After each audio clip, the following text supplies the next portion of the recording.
8 ცვლილების ფაილი არის, რამდენიმე კანონში ხორციელდება და აი ძალიან მოკლედ რომ შევაჯამო, აი ძალიან უცნაურია რომ ეს ხალხის ძალის ალტინფოს მარტინენკო უნდა დავიმოწმო, მაგრამ სტატუსს დაწერა ხალხო, მე მგონი ესენი ყველანაირ შეკრებას კრძალავენ, გაუკვირდა და კი მართლა ეგ არის, იმიტომ რომ რასაც ეს ცვლილებას რომ მიუყვეთ, რასაც აკეთებენ, ეს არის ყველანაირი წინააღმდეგობის პროტესტის და აქციის გაუქმება ამ ქვეყანაში, ამ საბოლოო ჯამში სიტყვის თავისუფლების, გამოხატვის თავისუფლების, შეკრების თავისუფლების გაუქმება. პირველ რიგში რასაც აკეთებენ, ეს არის ის, რაც რუსეთში და ბელარუსშიც კი არ არის, რაც არის გაოთხმაგება ადმინისტრაციული პატიმრობის. აქამდე იყო 15 დღე ოცნების წარმომადგენლები თავს იწონებდნენ, რომ აი ნაცებს მეტი ქონდა და შევამცირდო და ეხლა 15-ის ნაცვლად იქნება 60 დღე. რუსეთსა და ბელარუსშიც კი ეს არ აღემატება 30 დღეს. ამის შემდგომ რომ მიუყვეთ, შემოდის ახალი რაღაცა სამართალდარღვევები, როგორც არის მაგალითად საჯარო მოსამსახურის ან მასთან გათანაბრებული პირის ან პოლიტიკური თანამდებობის პირის შეურაცხყოფა. შეურაცხყოფა რა არის? ამის დეფინიცია არ გვაქვს. საერთოდ არ გვაქვს. შეურაცხყოფა არის სუბიექტური ტერმინი. მაგალითისთვის რომ უთხრა მეორე ადამიანს რომ შენ ხარ კორუმპირებული. ანუ აი მურუსიძეს რომ უთხრა რომ შენ ხარ უსამართლო მოსამართლე. რაც ფაქტია, იმიტომ რომ მურუსიძე რამდენ ინსტანციაშიც არ იყო საქართველოს სასამართლოს ყველგან აქვს წაგებული სტრასბურგში დავა. და ვიცით რომ უსამართლო მოსამართლე, მაგრამ ეს რომ უთხრა მუტაციაში მოხდა ზუსტად ამის ასე შემდეგ.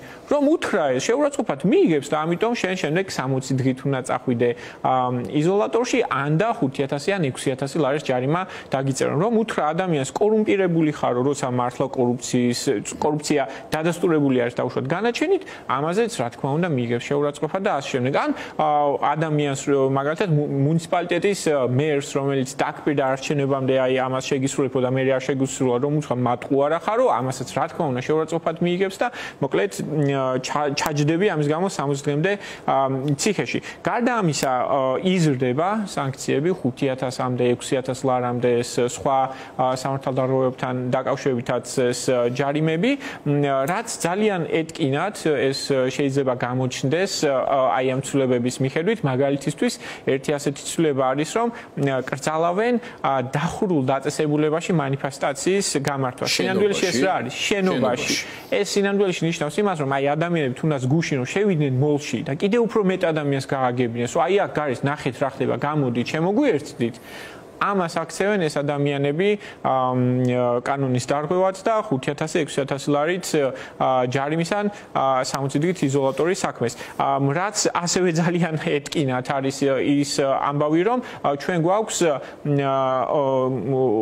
უცბად გამართული აქციები, ეს სპონტანური აქციები. აქამდე არ არსებობდა შეტყობინების ვალდებულება, ეხლა უნდათ რომ სპონტანურ აქციასაც ვიღაცა გაიქცეს მერიაში და შეატყობინონ, რაც კიდევ ერთხელ ეს არის რუსული და ბელარუსული სისტემის აშკარა გამოხატულება და ზოგადად ასევე ზრდიან სანქციებს, ზრდიან ჯარიმებს და ასე შემდეგ უამრავ სხვა მუხლთან დაკავშირებით, განსაკუთრებით იმ მუხლებზე, რომელსაც იყენებენ ხოლმე აი ამ ადმინისტრაციული დაკავებების საფუძვლად, ასევე ზრდიან მზიას მუხლზე სანქციას და ერთ სიტყვით ცდილობენ რომ ყველანაირი რაღაცა კრიტიკა მოსახლეობიდან რაც შეიძლება წამოვიდეს, ეს იქნება ღია სივრცეში, დახურულ სივრცეში თუ პირადად რომ მიხვიდე ადამიანთან და უთხრა მასზე სრულიად ზრდილობის ფარგლებში გინება კი არა, ანუ კიდევ ერთხელ გინება აქამდეც აკრძალული იყო.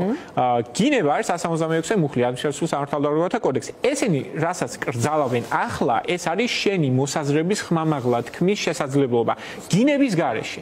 იმიტომ რომ მეორე ადამიანმა თუ აიხიქვა შეურაცხყოფად, მაშინ ამაზე იქნება უდიდესი ჯარიმა და თავისუფლების აღკვეცის 60 დღის ვადით. ეს არის ის, რასაც ქვია ამ ქვეყანაში სიტყვის თავისუფლების, გამოხატვის თავისუფლების, შეკრების თავისუფლების გაუქმების მცდელობა. ანუ კიდევ უფრო მეტად რო გავამარტივო საქმე, აქამდე თუ რეჟიმის წარმომადგენლები ხელშეუხებლები იყვნენ, ახლა სიტყვად შეუხებლებიც რომ გახდნენ და ბოლო კითხვა მაქვს თქვენთან ამ შემთხვევაში როგორც იურისტთან, პირდაპირ სიტყვის თავისუფლების გაუქმება ეს ყველაფერი და საქართველოს თუნდაც ფორმალურად მოქმედ კონსტიტუციასთან რანაირად მოდის ეს თანხმდრაში?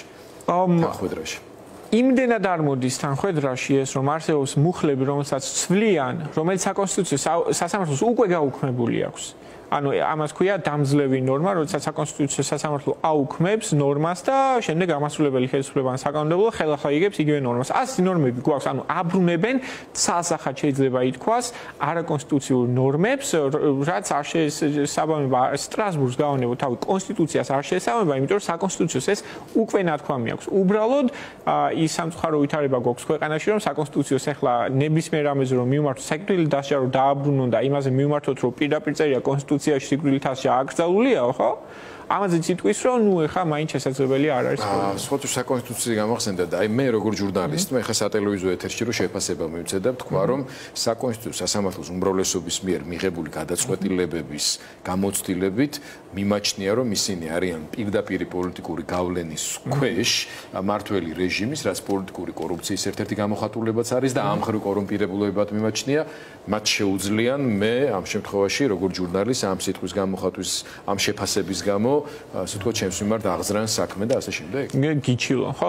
აქამდე როგორც ხდებოდა, ეს იყო სლაპი საქმეები, ქვია ამას, ანუ დეფამაციის საქმეები, მოკლედ ცილის წამების მუხლით მიდიოდნენ სამოქალაქო წესით სასამართლოში, ეს უამრავი ტელევიზიის მიმართაც ასე შემდეგ, ხო? უბრალოდ ამას თვეები ჭირდებოდა და ეს ეთყობა მობეზრდათ, არ უნდათ ამის გაკეთება და ეხლა პრინციპში ეს მუხლი, რომელშიც შევიდა ეს ცვლილება, ახალი რაც დაამატეს უბრალოდ თვითონ ამ მუხლის ჩანაწერი არ შემოზღუდავს ამას ისე რომ თქვენ აუცილებლად უნდა მიხვიდეთ და პირდაპირ უთხრათ ეს სათქმელი და შეიძლება ეს მუხლი თავისუფლად გაავრცელონ აი ასეთ შემთხვევებში საჯარო დავსვათ Facebook-ზე თქვენ რომ დაპოსტოთ რას ფიქრობთ ყველანაირი ცენზურის დაცვით საკონსტიტუციო სასამართლოს მოსამართლეებზე ამაზე შეიძლება ფორმალურად გავხსნათ როგორც მედიაში ასევე სოციალურ ქსელებში მათ შორის Facebook-ში გამოხატულ აზრსაც ეხება რომელიც ფაქტობრივად კრიმინალიზდება თუ ეს ყველაფერი იქცა მართლა კანონი ამ კანონპროექტების ინიციატორის განმარტებით მამუკა მდინარაძის ეს ეხება უნდა შეეხოს მხოლოდ იმ შემთხვევებში როდესაც ეს ფიზიკური თქმა იქნება მაგრამ როგორი ჩანაწერის არის გაკეთებული აი ამ ახალ მუხლში ეს ეხება არა უშუალოდ სიტყვიერ შეურაცხყოფას არამედ ზოგადად შეურაცხყოფასაც შესაბამისად შეიძლება ამაზეც გავრცელდეს